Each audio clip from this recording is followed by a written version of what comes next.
(8월 7일) 월요일. 과자로부터 배운 겸손. 한 미국 선교사가 작은 과자 봉지를 통해 큰 교훈을 얻었습니다. 도미니카 공화국에서 사역을 하던 그 선교사는 어느 날 저녁 교회 모임에서 과자 봉지를 열었습니다. 그런데 순간 잘 알지도 못하는 여인이 손을 뻗어 그 봉지에서 과자를 집어갔습니다. 곧이어 다른 사람들도 그렇게 했습니다. 저렇게 무례할 수가 라고 선교사는 생각했습니다. 하지만 곧 자신의 생각을 부끄럽게 여겼습니다. 자신이 섬기기로 한 그 지역의 문화를 아직 올바로 이해하지 못했던 것입니다. 도미니카 공화국에서는 삶의 모든 것이 공동체 중심이었습니다. 음식과 물건을 나누는 것이 다른 사람과 서로 관계를 맺는 하나의 방식이었던 것입니다. 그 선교사의 방식은 더 나은 것이 아닌 그저 다른 것일 뿐이었습니다. 그는 이런 나의 모습을 깨닫게 되어 무척 부끄러웠다고 고백했습니다. 자신의 편견을 인식한 그 선교사는 겸손히 다른 이들과 나누는 것이 그들을 더 잘 섬기는 방법이라는 것도 알게 되었습니다. 베드로는 교회의 지도자들에게 다른 이들을 겸손으로 대하라는 이 교훈을 가르쳤습니다. 그는 장로들에게 맡겨진 양떼를 지배하려 들지 말라고 권고했습니다. 또한 젊은이들에게는 장로들에게 순종하고 다 서로 겸손으로 허리를 동이라고 했습니다. 그가 선포한 것처럼 하나님은 교만한 자를 대적하시되 겸손한 자들에게는 은혜를 주십니다. 하나님께서 오늘 우리를 그분과 다른 이들 앞에서 겸손히 살도록 도와주시기를 간구합니다. 말씀. 젊은 자들아, 이와 같이 장로들에게 순종하고 다 서로 겸손으로 허리를 동이라. 하나님은 교만한 자를 대적하시되 겸손한 자들에게는 은혜를 주시느니라. 베드로전서 5장 5절. 찬송 216장 성자의 귀한 몸. 기도. 하나님 아버지, 다른 이들을 향한 저의 교만을 하나님의 겸손한 사랑으로 바꾸어 주소서. 아멘.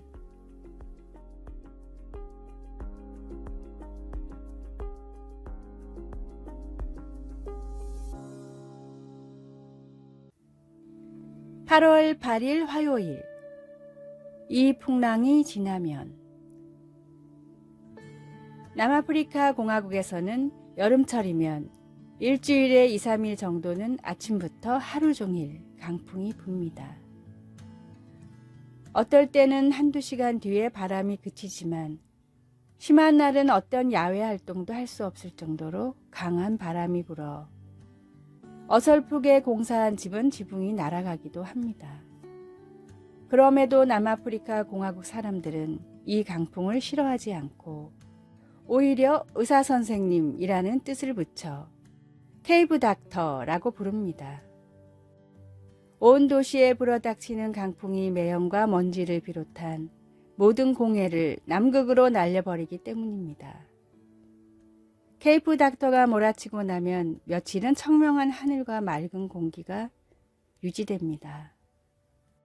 간간히 휘몰아치는 강풍은 생활에 큰 어려움을 주지만 그 이상의 놀라운 이득을 주는 축복이기도 합니다. 우리 삶에 때때로 찾아오는 고난들도 겪고 나면 오히려 축복일 때가 많습니다. 고난을 통해 먼지가 쓸려나가듯 믿음 생활에 집중하지 못하게 방해하는 요소들이 쓸려나간다면 오히려 그리스도인들에게는 축복이자 주님의 큰 은총입니다. 내 삶에 몰아치는 풍랑을 통해 그 안에서 선명히 드러나는 주님을 묵도하십시오. 오늘의 말씀. 내가 사망의 음침한 골짜기로 다닐지라도 해를 두려워하지 않을 것은 주께서 나와 함께 하심이라. 주의 지팡이와 막대기가 나를 안위하시나이다. 시편 23편 4절. 오늘의 찬송. 345장 캄캄한 밤 사나운 바람 불 때. 오늘의 만나. 주님, 모든 것이 합력하여 선을 이루게 하시는 주님을 믿고 감사하게 하소서. 고난이 닥쳐도 우리에게 가장 좋은 것만을 주시는 주님을 믿고 따릅시다.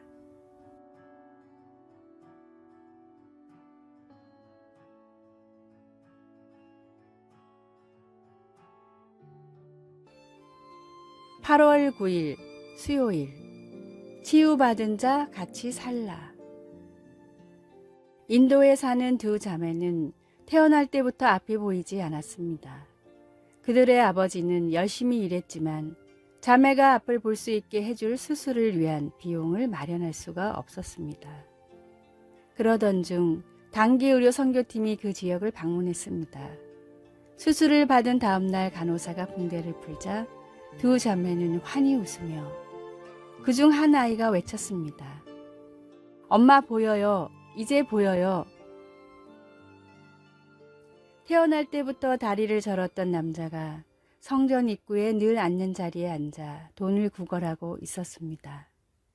베드로는 그에게 가진 돈은 없지만 그보다 더 귀한 것이 있다고 하면서 나사렛 예수 그리스도의 이름으로 일어나 걸으라고 했습니다. 당신이 지닌 타고난 능력을 생각해 보십시오. 만약 과거에 기적적으로 치유를 받아 그 능력을 갖게 되었다면 당신은 그 능력을 얼마나 더 즐길 수 있으며 또 어떻게 다르게 사용할 수 있을까요?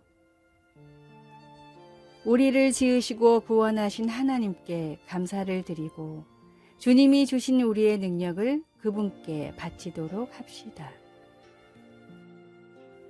말씀.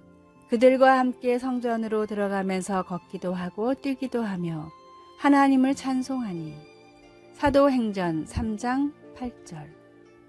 찬송 321장 날 대속하신 예수께. 기도.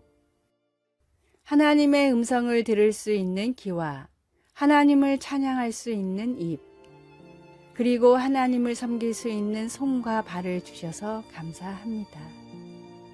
예수님의 이름으로 기도드립니다. 아멘.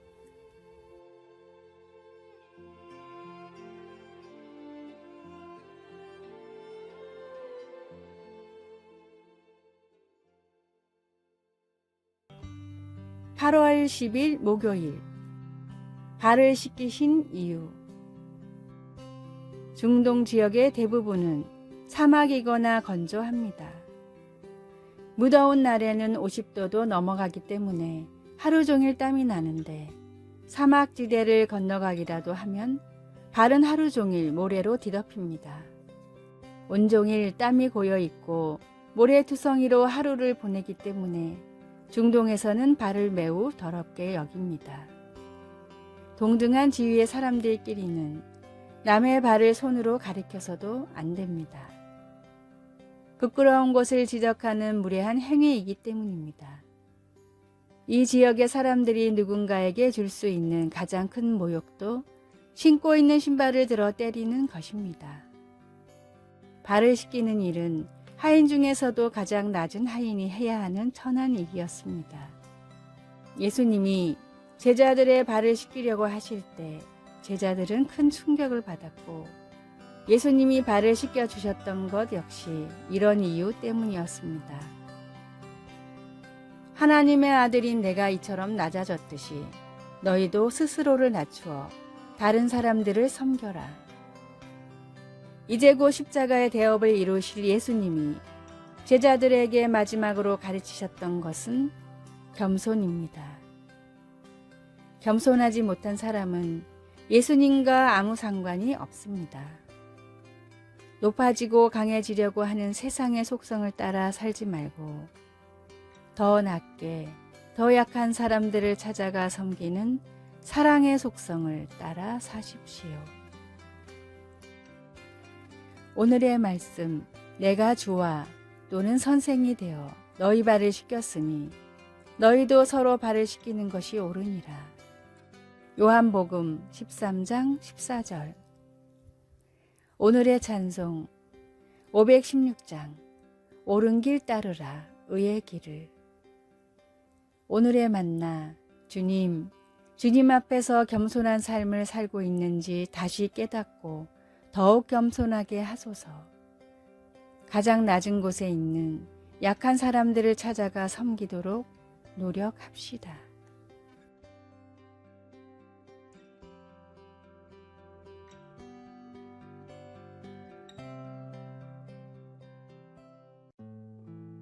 (8월 11일) 금요일 성장하도록 부르심을 받음.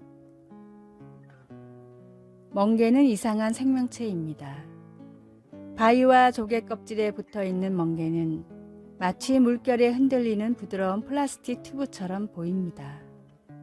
활발했던 어릴 때와는 달리 흐르는 물에서 영양분을 섭취하면서 수동적인 생활을 합니다.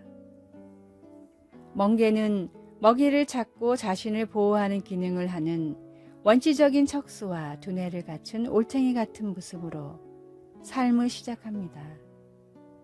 어렸을 때는 바다를 탐색하며 시간을 보내지만 성체에 이르면 변화가 일어나 바위에 달라붙어서 탐색과 성장을 멈추어 버립니다.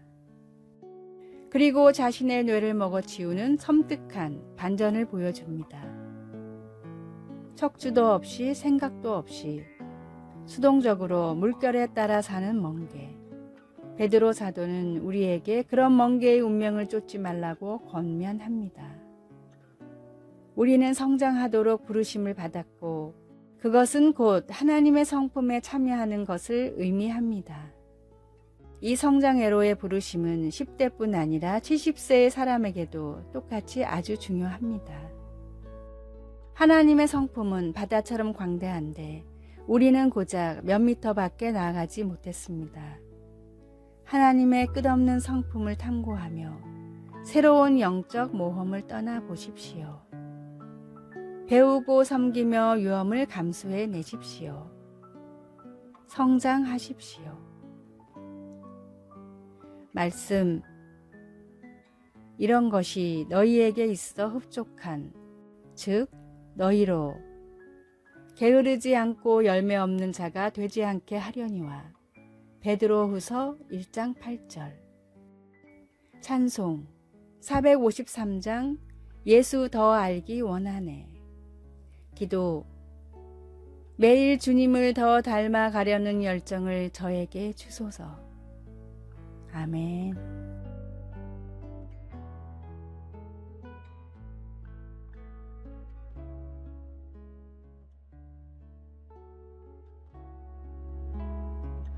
아래의 빨간색 글자 구독을 누르시어 더 많은 전도의 열매를 맺으시기를 기도합니다.